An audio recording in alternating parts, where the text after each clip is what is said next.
നമസ്കാരം. Media one പോഡ്കാസ്റ്റിലേക്ക് സ്വാഗതം. കാതിലെത്തും പത്രം. ഇന്ന് 2024 ഡിസംബർ 28 ശനിയാഴ്ച. ഞാൻ എം ജയപ്രകാശ്. മുണ്ടക്കൈ ചൂരൽമല പുനരധിവാസത്തിന് എസ്റ്റേറ്റുകളുടെ ഭൂമി ഏറ്റെടുക്കാൻ സർക്കാരിന് ഹൈക്കോടതി അനുമതി നൽകിയതാണ് പത്രങ്ങളിലെ പ്രധാന തലക്കെട്ട്. സൂചി കുത്തിയതിന്റെ വേദനയില്ലാതെ മരുന്ന് ശരീരത്തിലെത്തിക്കുന്ന സിറിഞ്ച് ബോംബെ IIT കണ്ടെത്തിയിരിക്കുന്നു. മുതിർന്ന കോൺഗ്രസ് നേതാവ് AK ആന്റണിക്ക് ഇന്ന് 84-ാം പിറന്നാളാണ്. മാരുതി 800-ന്റെ ശില്പി അന്തരിച്ചതും പത്രങ്ങളിലുണ്ട്. നമുക്ക് നോക്കാം പത്രത്താളുകളിലേക്ക് വിശദമായി. ചൂരൽമല മുണ്ടക്കൈ പുനരധിവാസം ഭൂമി ഏറ്റെടുക്കാം എന്ന് മാതൃഭൂമി പ്രധാന തലക്കെട്ട്. എസ്റ്റേറ്റ് ഉടമകൾക്ക് നഷ്ടപരിഹാരം നൽകണമെന്ന് ഹൈക്കോടതി. 2013 ഭൂമി ഏറ്റെടുക്കൽ നിയമപ്രകാരം നഷ്ടപരിഹാരം വേണമെന്ന ആവശ്യം അംഗീകരിച്ചു. കൊച്ചി. വയനാട്ടിലെ ചൂരൽമല മുണ്ടക്കൈ ഉരുൾപൊട്ടൽ ദുരന്തബാധിതരുടെ പുനരധിവാസത്തിന് ടൗൺഷിപ്പ് നിർമ്മിക്കാൻ എസ്റ്റേറ്റ് ഭൂമി ഏറ്റെടുക്കാനുള്ള നടപടിയുമായി മുന്നോട്ടു പോകാൻ സർക്കാരിന് ഹൈക്കോടതിയുടെ അനുമതി. എസ്റ്റേറ്റ് ഉടമകൾക്ക് 2013 ഭൂമി ഏറ്റെടുക്കൽ നിയമപ്രകാരം നഷ്ടപരിഹാരം നൽകണം. ഭൂമിയുടെ ഉടമസ്ഥത സംബന്ധിച്ച് സർക്കാർ സിവിൽ കോടതിയിൽ ഫയൽ ചെയ്ത കേസിൽ വിധി പ്രതികൂലമാണെങ്കിൽ എസ്റ്റേറ്റ് ഉടമകൾ ഈ തുക തിരികെ നൽകണമെന്ന വ്യവസ്ഥയോടുകൂടിയായിരിക്കും ഇത്. സർക്കാർ നൽകുന്ന നഷ്ടപരിഹാരം തൃപ്തികരമല്ലെങ്കിൽ ഹർജിക്കാർക്ക് അധിക നഷ്ടപരിഹാരത്തിന് നിയമ നടപടി സ്വീകരിക്കാം. ഭൂമി ഏറ്റെടുക്കുന്നതിന് മുന്നോടിയായി ഭൂമി അളന്ന് തിരിക്കുന്ന നടപടികൾ സർക്കാരിന് സ്വീകരിക്കാമെന്നും ജസ്റ്റിസ് കൗസർ എടപ്പകത്തിന്റെ ഉത്തരവിൽ പറയുന്നു. പ്രഥമദൃഷ്ട്യാ എസ്റ്റേറ്റ് ഉടമകളാണ് ഭൂമിയുടെ ഉടമസ്ഥരെന്ന് വിലയിരുത്തിയാണ് ഉത്തരവ്. നെടുമ്പാല എസ്റ്റേറ്റിലെ 65.41 ഹെക്ടറും കൽപ്പറ്റ എൽസ്റ്റോൺ എസ്റ്റേറ്റിലെ 78.73 ഹെക്ടറും ദുരന്ത നിവാരണ നിയമപ്രകാരം ഏറ്റെടുക്കാൻ സർക്കാർ ഉത്തരവിട്ടതിനെതിരെ എസ്റ്റേറ്റ് ഉടമകളായ ഹാരിസൺസ് മലയാളം ലിമിറ്റഡും എൽസ്റ്റോൺ ടി എസ്റ്റേറ്റും നൽകിയ ഹർജികൾ തീർപ്പാക്കിയാണ് ഉത്തരവ്. 2013 ഭൂമി ഏറ്റെടുക്കൽ നിയമപ്രകാരം നഷ്ടപരിഹാരം നൽകണമെന്നായിരുന്നു ഹർജിക്കാരുടെ ആവശ്യം. ഭൂമി സംബന്ധമായ കേസ് സിവിൽ കോടതിയിലുള്ളതിനാൽ നഷ്ടപരിഹാര തുക കോടതിയിൽ കെട്ടിവെക്കാം എന്നായിരുന്നു സർക്കാർ നിലപാട്. മൻമോഹൻ സിംഗിന് ആദരാഞ്ജലി. സംസ്കാരം രാവിലെ 11:45 നിഗംബോധ് ഘട്ടിൽ.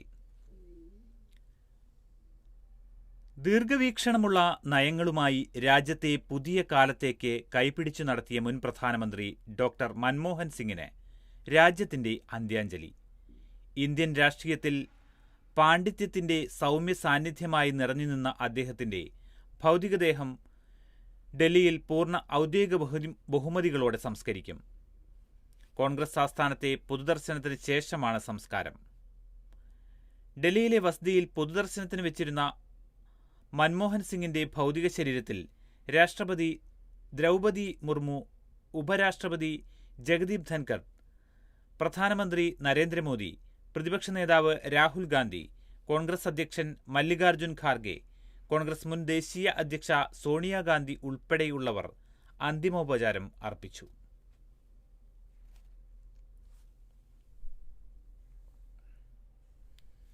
മൻമോഹൻ സിംഗിന്റെ നിര്യാണത്തിൽ വെള്ളിയാഴ്ച പ്രധാനമന്ത്രി നരേന്ദ്രമോദിയുടെ അധ്യക്ഷതയിൽ പ്രത്യേക മന്ത്രിസഭായോഗം ചേർന്ന് അനുശോചനം രേഖപ്പെടുത്തി. മികച്ച രാഷ്ട്രതന്ത്രജ്ഞനെയും സാമ്പത്തിക വിദഗ്ധനെയുമാണ് നഷ്ടമായതെന്ന് യോഗത്തിൽ അവതരിപ്പിച്ച അനുശോചന പ്രമേയത്തിൽ പറയുന്നു.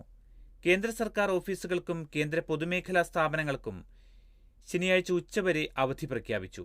വെള്ളിയാഴ്ചത്തെ എല്ലാ ഔദ്യോഗിക പരിപാടികളും റദ്ദാക്കും. 7 ദിവസത്തെ ദുഃഖാചരണം കേന്ദ്രം പ്രഖ്യാപിച്ചിരുന്നു. AICC ആസ്ഥാനത്ത് പ്രത്യേക കോൺഗ്രസ് പ്രവർത്തക സമിതി യോഗം ചേർന്ന് മൻമോഹൻ സിംഗിന് ആദരാഞ്ജലി അർപ്പിച്ചു.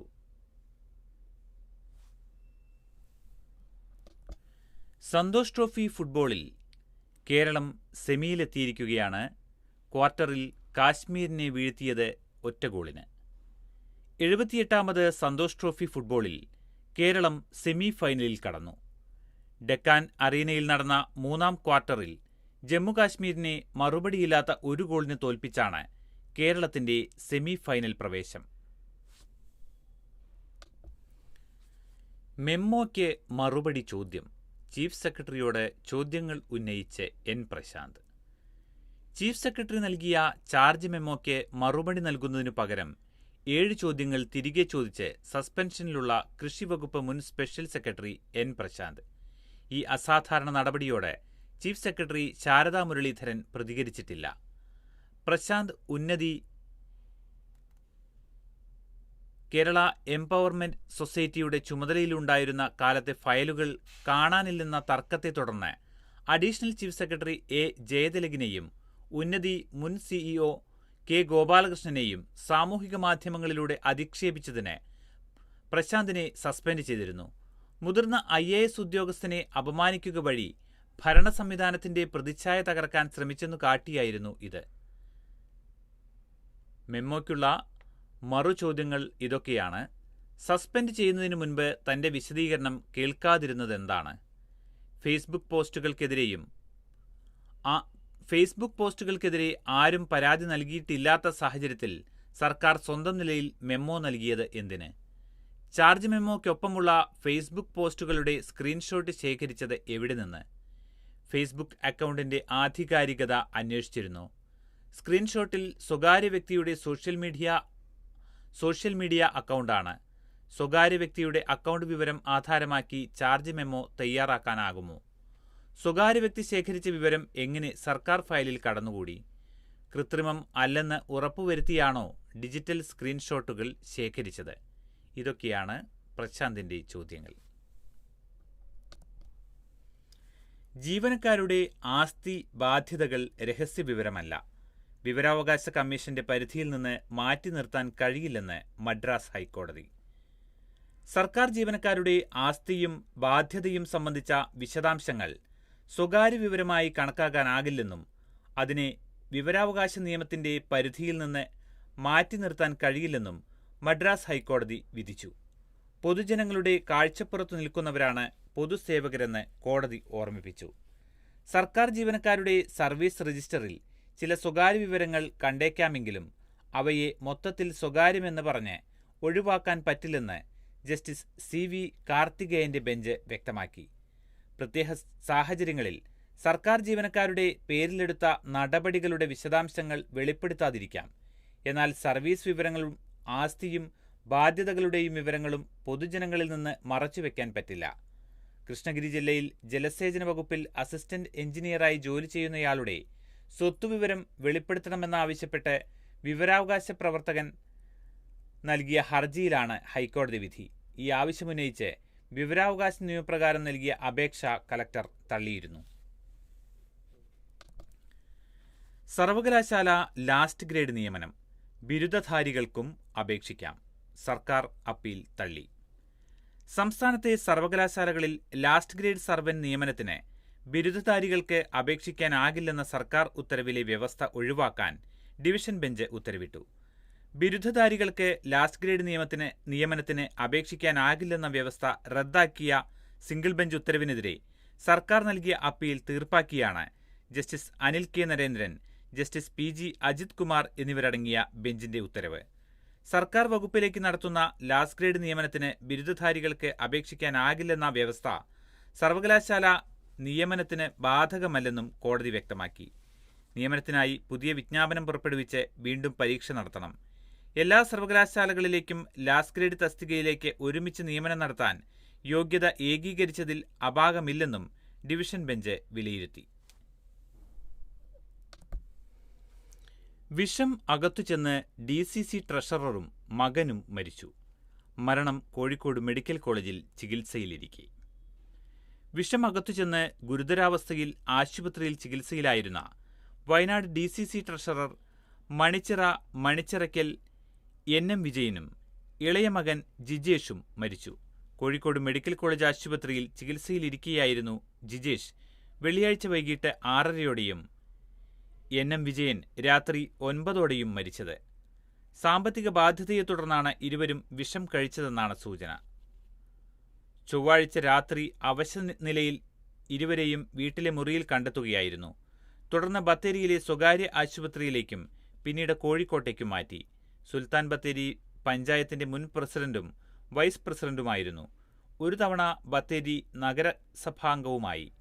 ബത്തേരി സർവീസ് സഹകരണ ബാങ്കിന്റെ ഡയറക്ടറും മുൻ അഡ്മിനിസ്ട്രേറ്റീവ് കൺവീനറുമായിരുന്നു. DCC ജനറൽ സെക്രട്ടറിയായും പ്രവർത്തിച്ചിട്ടുണ്ട്. മാരുതി 800ന്റെ ശില്പി അന്തരിച്ചു.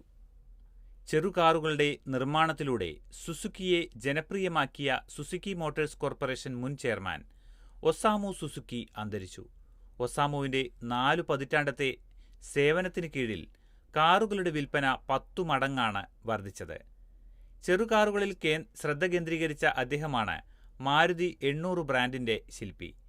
1983 ഇന്ത്യയിലെത്തിയ 800 വൻ സ്വീകാര്യതയാണ് നേടിയത്.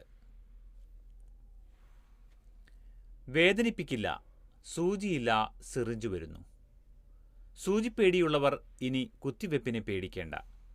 സൂചി കുത്തിയതിന്റെ വേദനയില്ലാതെ മരുന്ന് ശരീരത്തിലെത്തിക്കുന്ന സിറിഞ്ച് ബോംബെ IIT കണ്ടുപിടിച്ചു. പുതിയ ഷോക്ക് സിറിഞ്ച് തൊലിക്ക് നാശം വരുത്തുകയോ അണുബാധയുണ്ടാക്കുകയോ ഇല്ല.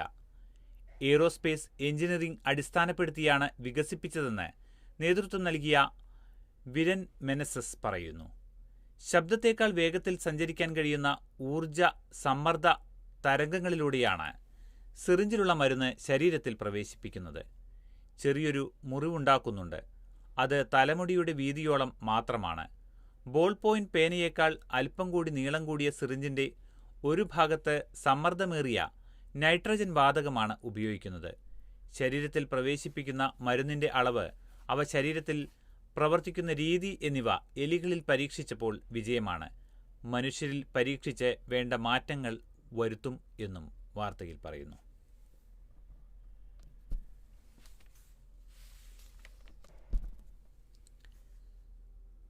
സൂചിപ്പേടിയുള്ളവർ ഇനി കുത്തിവെപ്പിനെ പേടിക്കേണ്ട.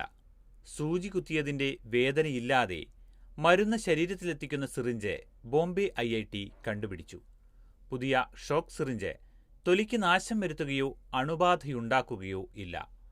എയ്റോസ്പേസ് എഞ്ചിനീയറിംഗ് അടിസ്ഥാനപ്പെടുത്തിയാണ് ഇത് വികസിപ്പിച്ചതെന്ന് നേതൃത്വം നൽകിയ വിരൻ മെനസസ് പറയുന്നു. ശബ്ദത്തേക്കാൾ വേഗത്തിൽ സഞ്ചരിക്കാൻ കഴിയുന്ന ഊർജ സമ്മർദ്ദ തരംഗങ്ങളിലൂടെയാണ് സിറിഞ്ചിലുള്ള മരുന്ന് ശരീരത്തിൽ പ്രവേശിപ്പിക്കുന്നത്. ചെറിയൊരു മുറിവുണ്ടാക്കുന്നുണ്ട്. അത് തലമുടിയുടെ വീതിയോളം മാത്രമാണ്. ബോൾ പോയിന്റ് പേനയേക്കാൾ അല്പം നീളം കൂടിയ സിറിഞ്ചിന്റെ ഒരു ഭാഗത്ത് സമ്മർദ്ദമേറിയ നൈട്രജൻ വാതകമാണ് ഉപയോഗിക്കുന്നത്. ശരീരത്തിൽ പ്രവേശിക്കുന്ന മരുന്നിന്റെ അളവ്, അവ ശരീരത്തിൽ പ്രവർത്തിക്കുന്ന രീതി എന്നിവ എലികളിൽ പരീക്ഷിച്ചപ്പോൾ വിജയമാണ്. ഇനി മനുഷ്യരിൽ പരീക്ഷിക്കേണ്ടതുണ്ട് എന്നും വാർത്തയിൽ. ഫെബ്രുവരി 7 സംസ്ഥാന ബജറ്റിന് സാധ്യത. 2025-26 ബജറ്റ് അവതരിപ്പിക്കുന്നതിനായി നിയമസഭാ സമ്മേളനം ജനുവരി 17 മുതൽ മാർച്ച് 31 വരെ ചേരാൻ നിയമസഭാ സെക്രട്ടേറിയറ്റിന്റെ ശുപാർശ. ബജറ്റ് ഫെബ്രുവരി 7 അവതരിപ്പിക്കാനാണ് ധാരണ. കേന്ദ്ര ബജറ്റിന് ശേഷം സംസ്ഥാന ബജറ്റ് അവതരിപ്പിച്ചാൽ മതിയെന്നാണ് തീരുമാനം. കേന്ദ്ര ബജറ്റ് ഫെബ്രുവരി 1 CPM സംസ്ഥാന സമ്മേളനം നടക്കുന്ന മാർച്ച് 6 മുതൽ 9 വരെ ഇടവേള നൽകും. മാർച്ച് 31 വരെ സഭ സമ്മേളിച്ച് പൂർണ്ണ ബജറ്റ് പാസ്സാക്കാനാണ് തീരുമാനം. കോഴിക്കോട് DMO ഓഫീസിലെ കസേര കളിയുമായി ബന്ധപ്പെട്ട വാർത്തയാണ് ഇനി. DMOമാരുടെ സ്ഥലംമാറ്റ പ്രശ്നത്തിൽ തൽസ്ഥിതി തുടരാൻ ഉത്തരവിട്ട് ഹൈക്കോടതി. ആരോഗ്യവകുപ്പ് ഉദ്യോഗസ്ഥരുടെ സ്ഥലംമാറ്റ പട്ടിക ഡിസംബർ 9 മുമ്പുള്ള സ്ഥിതി 1 മാസം വരെ തുടരാനാണ് ഡിവിഷൻ ബെഞ്ചിന്റെ ഉത്തരവ്. ഇതോടെ കോഴിക്കോട് DMO ഡോക്ടർ രാജേന്ദ്രൻ, ആരോഗ്യ additional director doctor V Jayasree എന്നിവരടക്കമുള്ളവർക്ക് തൽസ്ഥാനത്ത് തുടരാം. കോഴിക്കോട് DMO സ്ഥാനത്തുനിന്ന് ഡോക്ടർ രാജേന്ദ്രനെ ആരോഗ്യവകുപ്പ് അഡീഷണൽ ഡയറക്ടറായും എറണാകുളം DMO ഡോക്ടർ ആശാദേവിയെ കോഴിക്കോട് DMO ആയും സ്ഥലം മാറ്റിയുള്ള പട്ടികയാണ് 9 പുറത്തിറങ്ങിയത്. ഡോക്ടർ V ജയശ്രീയെയും സ്ഥലം മാറ്റി. തുടർന്ന് രാജേന്ദ്രൻ കേരള അഡ്മിനിസ്ട്രേറ്റീവ് ട്രൈബ്യൂണലിനെ സമീപിച്ചു. 1 മാസത്തിനുള്ളിൽ സ്ഥലംമാറ്റ ഉത്തരവിൽ പരാതിയുള്ളവരെ കേട്ട് പുതിയ ഉത്തരവ് ഇറക്കണമെന്ന ഉത്തരവ് സമ്പാദിച്ചു. എന്നാൽ തീരുമാനമുണ്ടാകും വരെ നിലവിലെ സ്ഥാനത്ത് തുടരാമെന്ന ഉത്തരവിലില്ലായിരുന്നു. ഇതിനിടെ ഡിസംബർ 9 ഉത്തരവിന്റെ അടിസ്ഥാനത്തിൽ ഡോക്ടർ ആശാദേവി കോഴിക്കോട് ചുമതലയേറ്റു. ഡോക്ടർ രാജേന്ദ്രൻ തൽസ്ഥാനത്ത് തുടരുകയും ഡോക്ടർ ആശാദേവി ചുമതലയേൽക്കുകയും ചെയ്ത പ്രത്യേക സാഹചര്യത്തിൽ മുൻ ഉത്തരവ് നടപ്പാക്കും വരെ സ്ഥലം മാറ്റപ്പെട്ടവർ തൽസ്ഥാനത്ത് തുടരാൻ KAT ഉത്തരവിട്ടു. എന്നാൽ സ്ഥലം മാറ്റം നിർബന്ധപൂർവം നടപ്പാക്കാൻ സർക്കാർ നിർദ്ദേശമുണ്ടായി. തുടർന്ന് പുതിയ സ്ഥലത്ത് ചുമതലയേൽക്കേണ്ടി വന്ന ഡോക്ടർ രാജേന്ദ്രനും ഡോക്ടർ ജയശ്രീയും ഹൈക്കോടതിയെ സമീപിക്കുകയായിരുന്നു. KAT ഉത്തരവ് നിലനിൽക്കെ ആശാദേവി ചുമതലയേറ്റ നടപടിയും സ്ഥലം മാറ്റം നിർബന്ധമാക്കിയ സർക്കാർ നടപടിയും നിയമവിരുദ്ധവും ഇത് റദ്ദാക്കണമെന്നുമായിരുന്നു ആവശ്യം. തുടർന്ന് 1 മാസത്തേക്ക് തൽസ്ഥിതി തുടരാൻ നിർദ്ദേശിക്കുകയായിരുന്നു. ഹർജി വീണ്ടും ജനുവരി 9 പരിഗണിക്കും. KSEB നഷ്ടം 494.29 കോടി ഏറ്റെടുത്ത് സർക്കാർ. KSEBയുടെ നടപ്പു സാമ്പത്തിക വർഷത്തെ നഷ്ടത്തിന്റെ 90% 494.29 കോടി രൂപ സർക്കാർ ഏറ്റെടുത്തു. ഈ തുക KSEBക്ക് കൈമാറാൻ ധനവകുപ്പ് അനുമതി നൽകി. സർക്കാരിന് കൂടുതൽ വായ്പയെടുക്കുന്നതിന് കേന്ദ്രം മുന്നോട്ടുവെച്ച നിബന്ധന പ്രകാരമാണിത്. KSEBയുടെ നഷ്ടം ഏറ്റെടുത്താൽ മൊത്തം ആഭ്യന്തര വരുമാനത്തിന്റെ 0.5% 6,000 കോടിയിലധികം രൂപ സർക്കാരിന് ഈ വർഷം കൂടുതൽ കടമെടുക്കാം. KSEBയുടെ 2023-24 നഷ്ടം 549.21 കോടിയാണ്. 22-23 നഷ്ടത്തിന്റെ 75% 767.7 കോടി രൂപ സർക്കാർ ഏറ്റെടുത്തിരുന്നു. 15ാം ധനകാര്യ കമ്മീഷന്റെ ശിപാർശ പ്രകാരം 2022-23 ഈ അധിക വായ്പാ പദ്ധതി കേന്ദ്രം തുടങ്ങിയത്. വൈദ്യുതി മേഖല പരിഷ്കരണത്തിനുള്ള ഉപാധികൾ അംഗീകരിച്ചാൽ മൊത്തം ആഭ്യന്തര വരുമാനത്തിന്റെ 0.5% അധികം കടമെടുക്കാൻ അനുവദിക്കുന്ന പദ്ധതിയിൽ സർക്കാർ താൽപര്യം കാട്ടിയത് പ്രതിസന്ധി നേരിടുന്ന KSEBക്ക് ആശ്വാസം നൽകും. മുനമ്പം ഭൂമിയുടെ യഥാർത്ഥ ഉടമകളെ കണ്ടെത്തണമെന്ന് വഖഫ് ട്രൈബ്യൂണൽ. വാർത്ത മലയാള മനോരമയിൽ. മുനമ്പത്തെ തർക്കഭൂമിയുടെ യഥാർത്ഥ ഉടമകൾ ആരെന്നു കണ്ടെത്തണമെന്ന് വഖഫ് ട്രൈബ്യൂണൽ. പാട്ടക്കരാറാണെങ്കിൽ വഖഫ് ആധാരം നിലനിൽക്കില്ലെന്നാണ് ട്രൈബ്യൂണൽ നിരീക്ഷണം. മുനമ്പം വിഷയത്തിൽ കാലപ്പഴക്കമുള്ള രേഖകൾ പരിശോധിക്കണമെന്ന ആവശ്യം നിയമസംവിധാനത്തിൽ നിന്ന് ഉയരുന്നത് ആദ്യമാണ്. ഭൂമി വഖഫ് നൽകിയ 1952 മുതലുള്ള രേഖകളാണ് ഇതുവരെ കോടതിയിൽ പരിഗണിച്ചിരുന്നത്. 1902 സേട്ട് കുടുംബത്തിൽ നിന്ന് തിരുവിതാംകൂർ രാജാവ് ഭൂമി കൈമാറിയത് പാട്ടക്കരാർ പ്രകാരമാണെങ്കിൽ വഖഫ് രജിസ്ട്രേഷൻ നിലനിൽക്കുമോയെന്ന് ട്രൈബ്യൂണൽ ചോദിച്ചു. അന്നത്തെ കൈമാറ്റം പാട്ടക്കരാറാണോ ഇഷ്ടദാനമാണോ എന്നതാണ് പ്രധാനപ്പെട്ട വിഷയം. ഇത് തെളിയിക്കുന്ന രേഖകൾ ഹാജരാക്കാൻ കക്ഷികളോട് ആവശ്യപ്പെട്ടിട്ടുണ്ട്. മുനമ്പം വിഷയം വിവാദ ചർച്ചകൾക്ക് വഴിവെച്ച സാഹചര്യത്തിൽ മുഴുവൻ രേഖകളും പരിശോധിക്കേണ്ടത് ആവശ്യമാണ്. അതേസമയം ഭൂമി വഖഫ് തന്നെയാണെന്നും എല്ലാ രേഖകളും കൈവശമുണ്ടെന്നും സേട്ട് കുടുംബം വാദിച്ചു. സേട്ട് കുടുംബം ഭൂമി ഇഷ്ടദാനം നൽകിയതാണെന്ന് ഫറൂഖ് കോളേജ് ആവർത്തിച്ചു. ഭൂമിയിൽ നേരിട്ട് ഉടമസ്ഥതയില്ലാത്ത വഖഫ് സംരക്ഷണ സമിതി കേസിൽ കക്ഷി ചേരുന്നതിനെയും ഫറൂഖ് കോളേജ് എതിർത്തു. ട്രൈബ്യൂണൽ ആസ്ഥാനമായ കോഴിക്കോടിനു പുറമെ കേസിന്റെ തുടർ സിറ്റിംഗുകൾ കൊച്ചിയിൽ നടത്തുന്നത് പരിഗണിക്കാമെന്ന് ചെയർമാൻ പറഞ്ഞു. അടുത്ത 25-ന് കേസ് വീണ്ടും പരിഗണിക്കും. MT ഇല്ലാത്ത സിത്താരയിലേക്ക് തീർത്ഥാടകരെ പോലെ സാഹിത്യാസ്വാദകർ. ഓർമ്മകൾ ചാരിക്കിടക്കുന്നു പൂമുഖത്തെ കസേരയിൽ. വായനക്കാരുടെ മനസ്സിൽ അനുഭൂതിയുടെ മഞ്ഞുവീഴ്ത്തിയ പ്രിയപ്പെട്ട MTയുടെ ചാരുകസേര ഒഴിഞ്ഞുകിടക്കുകയാണ്. തീർത്ഥാടനം പോലെ സാഹിത്യാസ്വാദകർ എത്തിയിരുന്ന സ്വീകരണമുറിയിലെ സോഫയും. കൊട്ടാരം റോഡിലെ സിത്താരയെന്ന വീട്ടിലെത്തുന്നവർ നിറകണ്ണുകളോടെ അവ രണ്ടും തൊട്ടുതലോടുന്നു. MT വാസുദേവൻ നായരുടെ സംസ്കാരം കഴിഞ്ഞതിന്റെ തൊട്ടടുത്ത ദിനം അദ്ദേഹത്തിന്റെ ഓർമ്മകൾക്കു മുന്നിൽ ശിരസ്സു കുനിച്ചു കൈകൂപ്പുന്നു അക്ഷരപ്രേമികൾ. സോഫയ്ക്കരികെ ടീപ്പോയുടെ മുകളിൽ MTയെ ആശുപത്രിയിൽ പ്രവേശിക്കുന്നതിനു മുൻപ് അദ്ദേഹം വായിക്കാനെടുത്ത പുസ്തകങ്ങൾ: ക്രെയ്ഗ് റസലിന്റെ ലെനോക്സ്, ഫെഡറിക് ഫോർസിക്കിന്റെ ദ നെഗോഷിയേറ്റർ, സെറിംഗ് യെങ്സോലാമയുടെ we measure the earth with our bodies എന്നീ നോവലുകൾ അടക്കമുള്ളവ. കാമ്പിശ്ശേരി കൃതികൾ, M. അച്യുതന്റെ 20 പ്രബന്ധങ്ങൾ എന്നീ മലയാളം പുസ്തകങ്ങളുമുണ്ട്. MT അന്ത്യവിശ്രമം കൊള്ളുന്ന മാവൂർ റോഡിലെ സ്മൃതിപഥത്തിലും ഒട്ടേറെ ആരാധകരെത്തിയിരുന്നു. ഗ്യാസ് ചേംബറിലായിരുന്നു സംസ്കാരമെന്ന് ശ്മശാനം ജീവനക്കാർ പറഞ്ഞിട്ടും കുറച്ചു സമയം സ്മൃതിപഥത്തിൽ ഇരുന്ന ശേഷമാണ് അവർ മടങ്ങിയത്. എല്ലാവർക്കും നന്ദി പറഞ്ഞ് അശ്വതി വി നായർ. MTയുടെ ചികിത്സാ സമയത്തും വേർപാടിലും തങ്ങളോടൊപ്പം നിന്നവർക്കും നേരിട്ടും അല്ലാതെയും അനുശോചനം അറിയിച്ച എല്ലാവർക്കും നന്ദി അറിയിച്ച് മകൾ അശ്വതി വി നായരുടെ കുറിപ്പ്.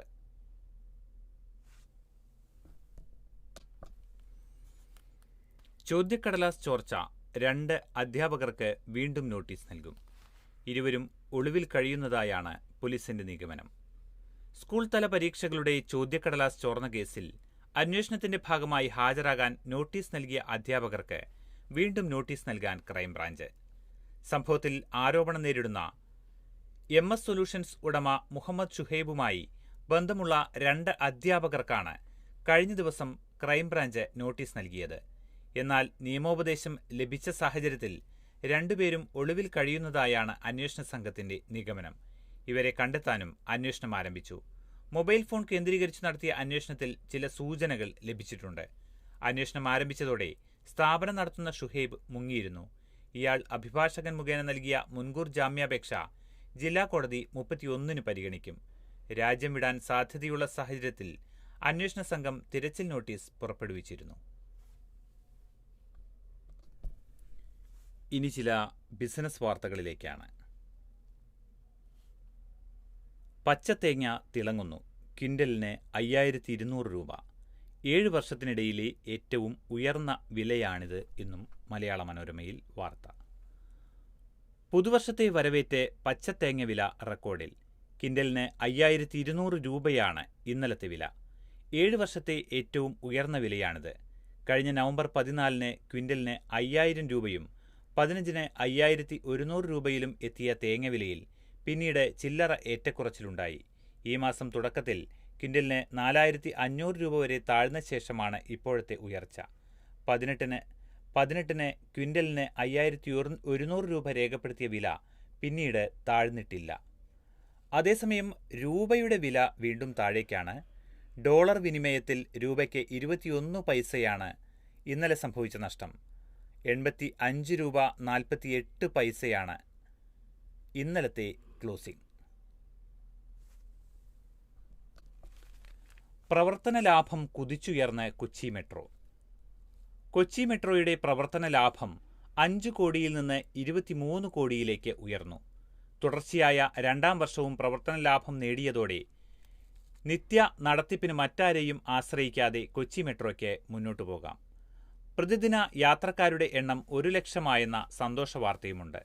നടപ്പു സാമ്പത്തിക വർഷം പ്രവർത്തന ലാഭം 30 കോടി രൂപയെങ്കിലും വരുമെന്നാണ് കണക്കാക്കുന്നത്. 2022-23 വർഷം 5.35 കോടി രൂപയായിരുന്നു പ്രവർത്തന ലാഭം.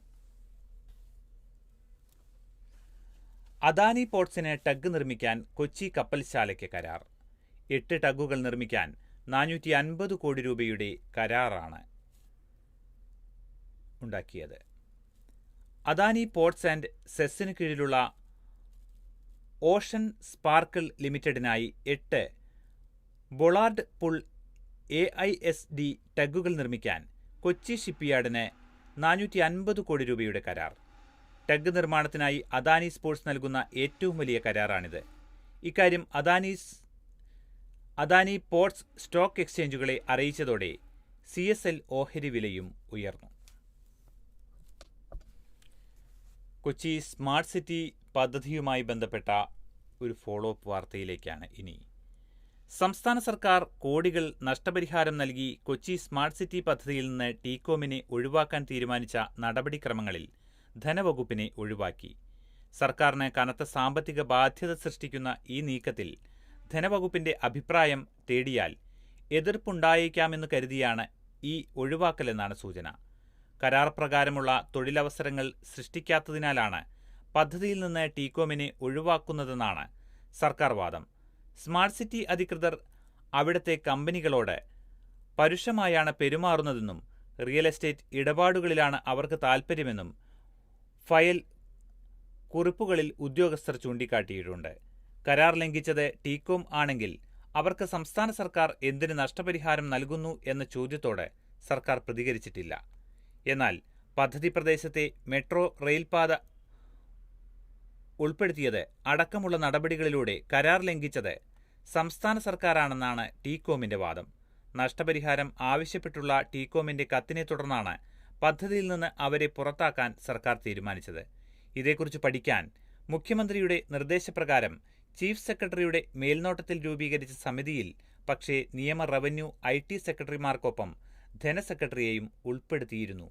എന്നാൽ റവന്യൂ, നിയമ വകുപ്പുകളോട് വിദഗ്ധോപദേശം തേടിയ സർക്കാർ ധനവകുപ്പിനെ ഒഴിവാക്കി. ധനവകുപ്പിൽ ഫയലെത്തിയാൽ സർക്കാരിനുണ്ടാകുന്ന സാമ്പത്തിക ബാധ്യതയും കരാർ ലംഘനവും കുറിപ്പുകളായി വരും. ഇത് സർക്കാർ തീരുമാനത്തിന് തടസ്സം സൃഷ്ടിക്കും. സ്മാർട്ട് സിറ്റി പദ്ധതി പ്രദേശത്ത് 374 കോടി രൂപ തങ്ങൾ ചെലവഴിച്ചിട്ടുണ്ടെന്നാണ് ടീകോം സർക്കാരിനെ അറിയിച്ചിരിക്കുന്നത്. പദ്ധതി പൂർണ്ണമായി നടപ്പാക്കിയിരുന്നെങ്കിൽ കിട്ടേണ്ട ലാഭവും അവർ നഷ്ടപരിഹാരമായി ആവശ്യപ്പെട്ടിട്ടുണ്ട്. കരാർ പ്രകാരം സ്വതന്ത്ര ഇവാലുവേറ്ററാണ് തുക തീരുമാനിക്കുക. ഈ തുക സംസ്ഥാന സർക്കാരിന് കീഴിലെ ധനകാര്യ സ്ഥാപനങ്ങളും പൊതുമേഖലാ സ്ഥാപനങ്ങളും ചേർന്ന് നൽകാനാണ് ഇപ്പോൾ തീരുമാനിച്ചിരിക്കുന്നത്. ഇതിലും ധനവകുപ്പിന്റെ പങ്ക് വളരെ വലുതാണ്.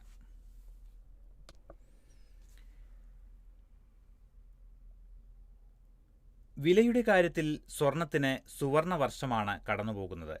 2024 ജനുവരി 2-ന് ഗ്രാമിന് 5875 രൂപയും പവന് 47,000 രൂപയുമായിരുന്നു സ്വർണ്ണവില. ഒക്ടോബർ 31-ന് ഗ്രാമിന് 7455 രൂപയും പവന് 59,640 രൂപയുമായി ഇത് വർദ്ധിച്ചു. ഏകദേശം 27% വർധനവാണ് ഈ കാലയളവിൽ സ്വർണത്തിന് ഉണ്ടായിരിക്കുന്നത്.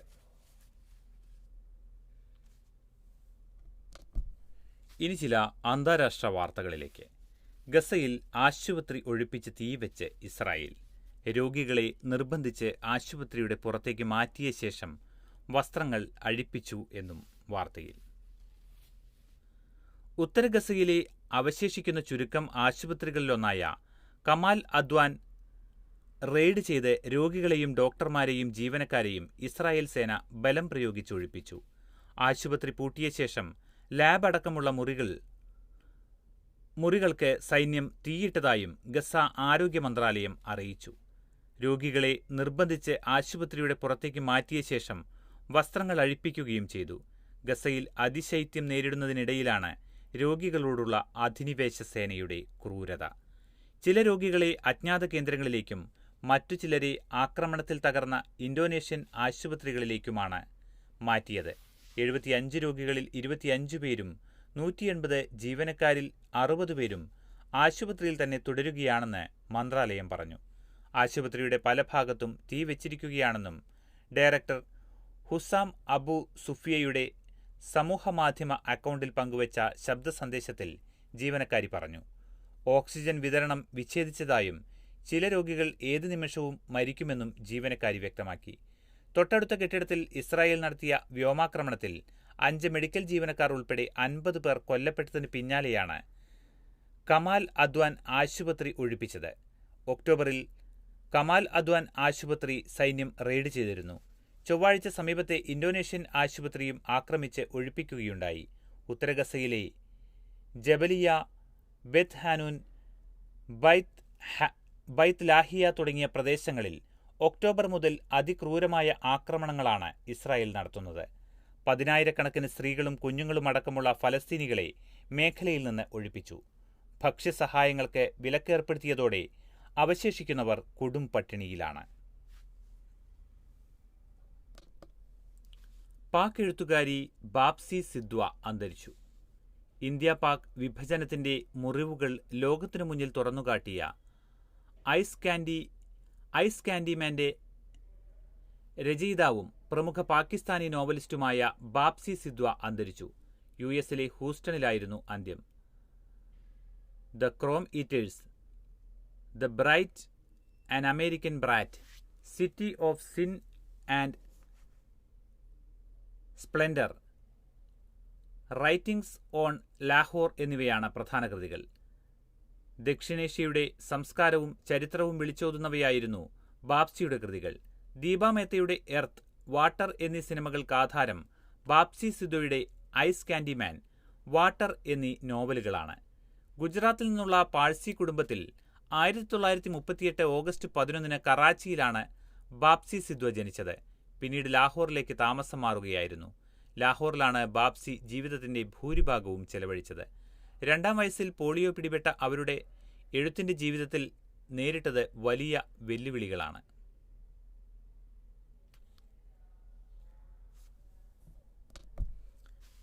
ലഷ്കർ-ഇ തൊയ്ബ നേതാവ് മക്കി പാകിസ്ഥാനിൽ മരിച്ചു. നിരോധിക്കപ്പെട്ട പാകിസ്ഥാനിലെ ഭീകര സംഘടനയായ ലഷ്കർ-ഇ തൊയ്ബയുടെ രാഷ്ട്രീയ വിഭാഗമായ ജമാഅത്ത് ദവയുടെ ഡെപ്യൂട്ടി മേധാവി ഹാഫിസ് അബ്ദുൾ റഹ്മാൻ മക്കി മരിച്ചു. മുംബൈ സ്ഫോടനത്തിന്റെ സൂത്രധാരൻ ഹാഫിസ് സയ്യിദിന്റെ ഭാര്യ സഹോദരനാണ്. പ്രമേഹത്തെ തുടർന്ന് കുറച്ചു ദിവസമായി ലാഹോറിലെ സ്വകാര്യ ആശുപത്രിയിൽ ചികിത്സയിലായിരുന്ന മക്കി ഹൃദയാഘാതത്തെ തുടർന്നാണ് മരിച്ചത്. താൽക്കാലിക പ്രസിഡന്റിനെ ഇംപീച്ച് ചെയ്ത് ദക്ഷിണ കൊറിയ. സോൾ. ദക്ഷിണ കൊറിയയിൽ രാഷ്ട്രീയ പ്രതിസന്ധി കൂടുതൽ രൂക്ഷമാകുന്നു. താൽക്കാലിക പ്രസിഡന്റ് ഹാൻ ഡെക്സുവിനെ പുറത്താക്കാനുള്ള ഇംപീച്ച്മെന്റ് പ്രമേയത്തെ അനുകൂലിച്ച് ഭൂരിപക്ഷം പാർലമെന്റ് അംഗങ്ങളും വോട്ട് ചെയ്തു. 300 അംഗ പാർലമെന്റിൽ 192 അംഗങ്ങളാണ് അനുകൂലിച്ചത്. അതേസമയം ഭരണകക്ഷി അംഗങ്ങൾ വോട്ടെടുപ്പ് ബഹിഷ്കരിച്ചിരുന്നു. ഭരണഘടനാ കോടതിയിലെ ഒഴിവുകൾ നികത്താൻ 3 ജസ്റ്റിസുമാരെ നിയമിക്കാത്തതിനെ തുടർന്ന് പ്രധാന പ്രതിപക്ഷമായ ഡെമോക്രാറ്റിക് പാർട്ടിയാണ് ഹാനെതിരെ പ്രമേയം അവതരിപ്പിച്ചത്. ബോട്ട് മുങ്ങി 70 കുടിയേറ്റക്കാർ മരിച്ചു. ബമാക്കോ. പടിഞ്ഞാറൻ ആഫ്രിക്കൻ രാജ്യമായ മാലിയിൽ നിന്ന് സ്പെയിനിലേക്ക് കുടിയേറാൻ ശ്രമിക്കുന്നതിനിടെ ബോട്ട് മുങ്ങി 70ഓളം പേർ മരിച്ചു. ഡിസംബർ 19 നടന്ന അപകടത്തിൽ 11 പേർ രക്ഷപ്പെട്ടതായി മാലിയിലെ പ്രവാസി വകുപ്പ് മന്ത്രി മൂസ അൽ അത്തർ അറിയിച്ചു. മരിച്ചവരിൽ 25 യുവാക്കൾ മാലി സ്വദേശികളാണെന്ന് തിരിച്ചറിഞ്ഞതായും അദ്ദേഹം വ്യക്തമാക്കി. ഇതോടെ ഇന്നത്തെ കാതിലെത്തും പത്രങ്ങൾ സമാപിക്കുന്നു. ഇനി നാളെ. നന്ദി, നമസ്കാരം.